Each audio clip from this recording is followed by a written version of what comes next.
ನಮಸ್ತೆ ಕರ್ನಾಟಕ. ನಾನು ಕನ್ನಡಿಗ. ಮಧುಗಿರಿಯಲ್ಲಿ ಹಬ್ಬದ ವಾತಾವರಣ ಅಂತಲೇ ಹೇಳ್ಬೋದು.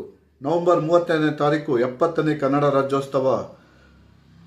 ಏಷ್ಯಾ ಖಂಡದ ಅತಿ ದೊಡ್ಡ 2ನೇ ಬೆಟ್ಟವಾದ ಮಧುಗಿರಿ ಏಕಶಿಲಾ ಬೆಟ್ಟದ ತುಟ್ಟ ತುದಿಯಲ್ಲಿ ಆಚರಣೆ ಮಾಡೋಕ್ಕೆ ಹೊರಟಿದ್ದೇವೆ. ದಯವಿಟ್ಟು ತಾವುಗಳೆಲ್ಲರೂ ಈ ಒಂದು ಬೆಟ್ಟ ಎತ್ತುವ ಕಾರ್ಯಕ್ರಮಕ್ಕೆ ಬೆಟ್ಟ ಹತ್ತುವ ಒಂದು ಕಾರ್ಯಕ್ರಮಕ್ಕೆ ದಯವಿಟ್ಟು ಎಲ್ಲರೂ ಸರ್ವರು ಬನ್ನಿ. ಈ ಒಂದು ಕಾರ್ಯಕ್ರಮನ ವಿಜೃಂಭಣೆಯನ್ನು ಆಚರಿಸೋಣ. ಶ್ರೀಯುತ ಕೆಂಪೇಗೌಡ ಶಶಿ ಹಾಗೂ ಎನ್ ನಟರಾಜು, ಕನ್ನಡ ಸಂಘಟನೆಗಳು ಹಾಗೂ ಪತಂಜಲಿ ಯೋಗದವರು, ಮಹಿಳಾ ಸಂಘದವರು, ಇದೇ ಥರ ಸುಮಾರು ಕಡೆಯಿಂದ ಈ ಒಂದು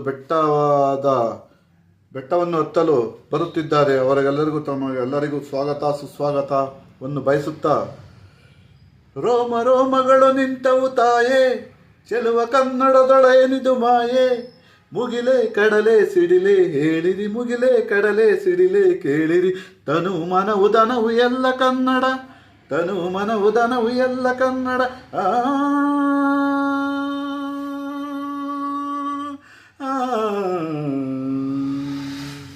ಕರುನಾಡ ತಾಯಿ ಸದಾ ಚಿನ್ಮಯಿ, ಕರುನಾಡ ತಾಯಿ ಸದಾ ಚಿನ್ಮಯಿ. ಜೈ ಹಿಂದ್, ಜೈ ಕರ್ನಾಟಕ. ಸಿರಿಗನ್ನಡಂ ಗೆಲ್ಗೆ, ಸಿರಿಗನ್ನಡಂ ಬಾಳ್ಗೆ.